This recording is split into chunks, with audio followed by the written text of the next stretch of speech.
I have a bit of a habit of trying to make off-meta things work. The past few weeks I've been on a stasis kick, and this time I'm looking at Glaives. I've always had a love-hate relationship with this weapon type. Sometimes I can't be separated from them, and other times I want nothing to do with them at all. Glaives are a really unique weapon type within Destiny, and provide a new playstyle you can't find anywhere else. But Glaives tend to be overlooked by most players. What's the reason for this? Are Glaives just not good, or is there a deeper reason behind it? Let's find out. Hey everyone, I'm Rzeki, and welcome to my design analysis on Glaives in Destiny 2. If you've seen my videos before, or even if you're brand new, thanks for stopping in. If you end up enjoying the video and want to see more, don't forget to give it a like and subscribe for more like it in the future. To make this video possible, I also live stream myself using various Glaive builds, as well as asking Guardians in our Discord server for their Glaive opinions. So if you want to give your thoughts on future videos before they come out, definitely drop by the Discord or drop by my live streams when you get a chance. With all that out of the way, we've got some Glaives to talk about.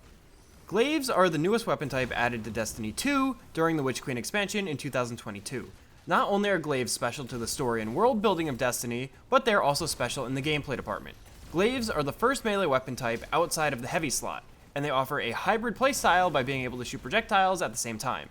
In addition, they also provide players with a recharging shield, which provides protection from incoming projectiles as well as massive damage resistance for incoming melee damage. So, how do Glaives stack up in Destiny 2 sandbox? In my opinion, Glaives are really good for some things and really lackluster for pretty much everything else.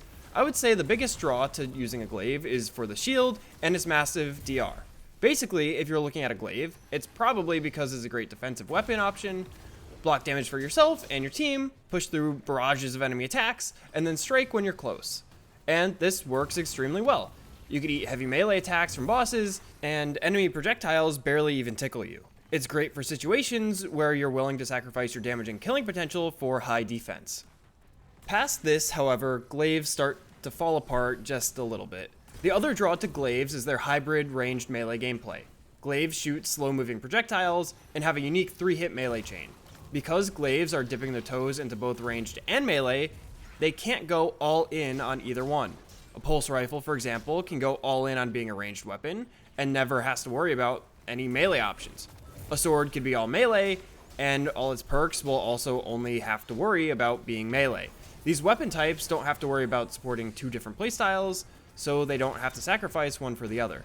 This way, it's easier to design perks and synergies that are going to work out well. It also makes it easier to balance these perks and weapons, because you only have to worry about one possible playstyle. Once you start to incorporate too many moving parts, the design of the weapon becomes a little bit more unwieldy.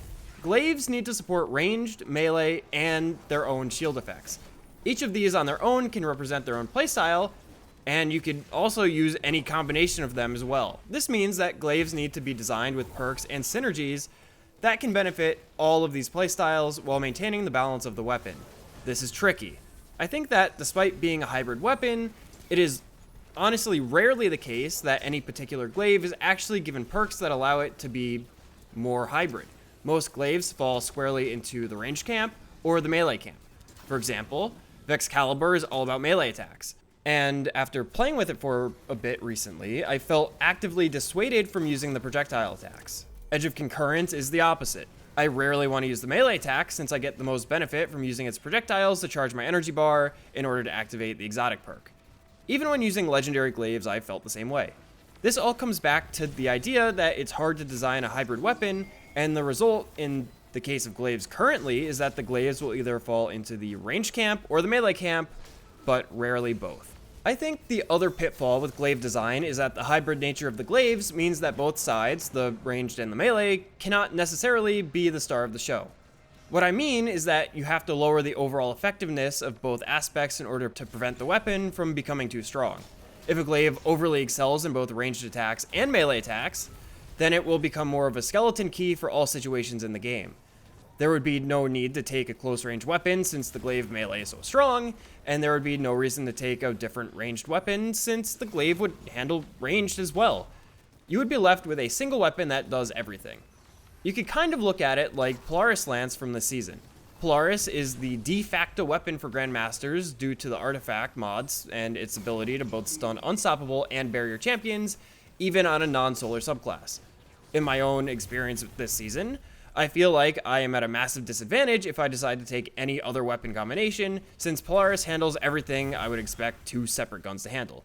Glaives would be in the same boat, except it would be every season.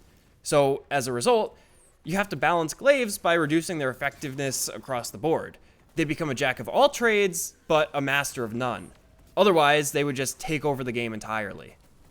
But that's all design theory type stuff. What about how Glaives actually perform right now in the current sandbox? Again, Glaives are in a tricky spot. I would say they're strong on average, to a limit. If you are a player that wants to play defensively and tank everything, Glaives will be a great fit for you, especially in standard difficulty content. In Master and Grandmaster content, Glaives don't seem to perform as well. Glaives want to shield and approach, then melee, but in higher level content, you typically don't want to be in the middle of enemies unless you're on Banner Titan or Arc Hunter. The DR provided by shielding will prevent you from taking damage in higher level content, but you will lose that shield if you even try to melee. So being up close and personal is honestly not a great idea, even with a glaive. What this led to in my testing is that I tended to use glaives to block and shoot instead of wanting to use the melee at all.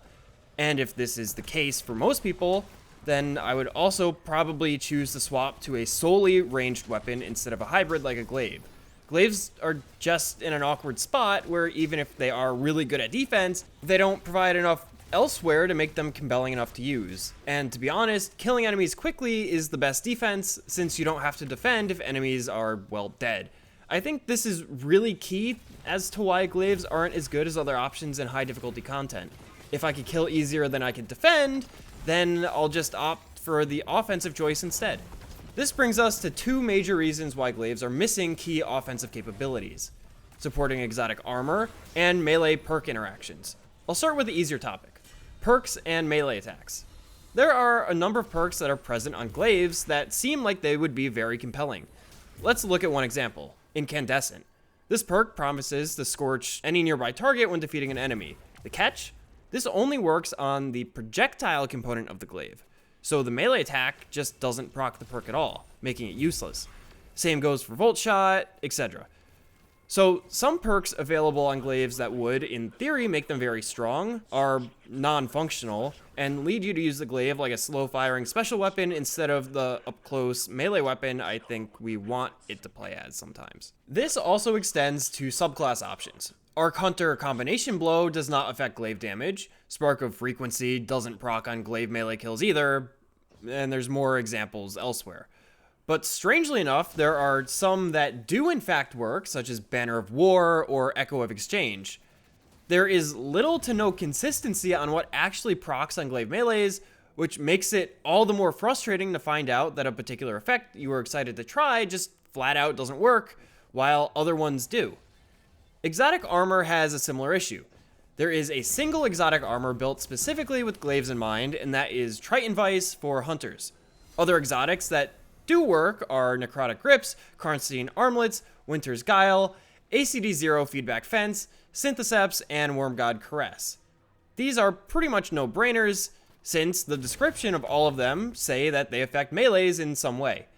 But again, strangely enough, there are a number of melee-oriented exotics that don't work. Assassin's Cowl, Liar's Handshake, Fellwinter's Helm, Insurmountable Skullfort, etc.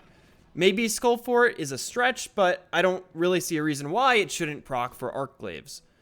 Only about half of the exotics that specify melee attacks as their activation requirement actually work with glaive melees.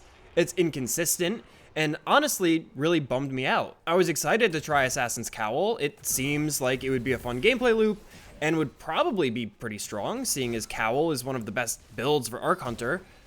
The weird lack of, or better described as intentional lack of, support for Glaive's second half is so strange to me.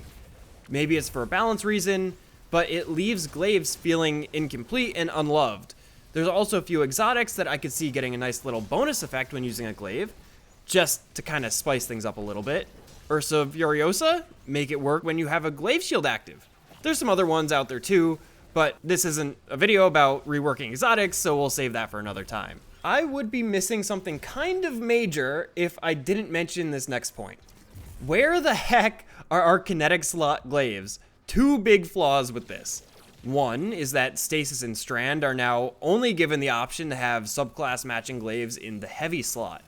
Winter Bite is a great weapon, but not all the time. It also works really well with Triton Vice, as I discovered. It seems like every kill with the projectile does in fact proc an explosion, but I do have to sacrifice my heavy weapon for it. Not to mention my exotic as well in the case of Winter Bite. This limits synergies that may have been possible with these subclasses. Imagine a Strand Glaive with Triton Vice. I think unraveling projectiles would work pretty well there. What about Strand Glaive with Banner of War? Sounds great, but we're missing all of that. The other flaw is having to give up our energy slot for Glaives. I already mentioned how strong Polaris Lance is this season. I can't use Polaris if I want to use a Glaive. What about Sunshot? Try again. Forbearance? Nope. Lots of meta options are in the energy slot, and those must be sacrificed if you want to use a Glaive instead. And a lot of the time, it's not worth it unless seasonal mods favor Glaive use over other energy weapons. It's restrictive, and adding Glaives into the kinetic slot could open up a lot of opportunities for making builds with Glaives in the future. From everything I've said, there's really a couple key takeaways that could bring Glaives from fine to great. Like I said, Glaives are pretty good for almost any content in the game outside of Master or Grandmaster level activities, which, to be honest, is most of the game. What holds them back from higher difficulties and from being more broadly used in others is the lack of support, whether that's from perk interactions, exotic armor, or subclass options, as well as being outclassed by other weapons for a lot of situations. I think that we can allow Glaives to put a little bit more into both the projectile and melee capabilities instead of keeping both fairly low power. This may mean allowing perks like Incandescent to work on them. Within reason, I remember the old Necrotic Grips interaction, or allowing exotic armor to interact with them as you would expect, like Assassin's Cowl. Remove the confusion around which perks work with Glaive melees, make the rules consistent, and give us more tools to build craft around these weapons. The shield functionality on Glaives is awesome, and is definitely a big draw as to why people would choose to use one. I really don't have any suggestions here, but something I was throwing around is maybe adding the ability to shield while meleeing in some way. Possibly make it work like Woven Mail and just provide some amount of DR while you have shield energy. Just a thought. It would make it much more reliable to use the Glaive melee on Glaives not named Vexcalibur, although that might actually make Vexcalibur too strong if it gets that effect as well. But whatever, I digress. All in all, the shield functionality is great and probably is fine as is. The way projectiles work on Glaives is also fine for the most part, but it makes Glaives greatly outclassed by other ranged weapons. I think this is honestly by design, but making hitting Glaive projectiles more consistent would be beneficial. Also, possibly adding some perks that could enhance specifically Glaive projectiles might also be a nice touch. Beacon rounds are an example of something along those lines, even if Beacon rounds itself isn't the best perk in the world. I don't see a reason that Glaive projectiles can't get their own special perks too. So, what do I think of Glaives? I like them, I really do. But I can see the potential they have that's just not being reached. They're good in almost everything, but fall short in the other 25% of the game. But maybe that's just my opinion. What do you guys think? Are you using any Glaives this season? Found any cool Glaive builds? Let me know down below or over in our Discord server.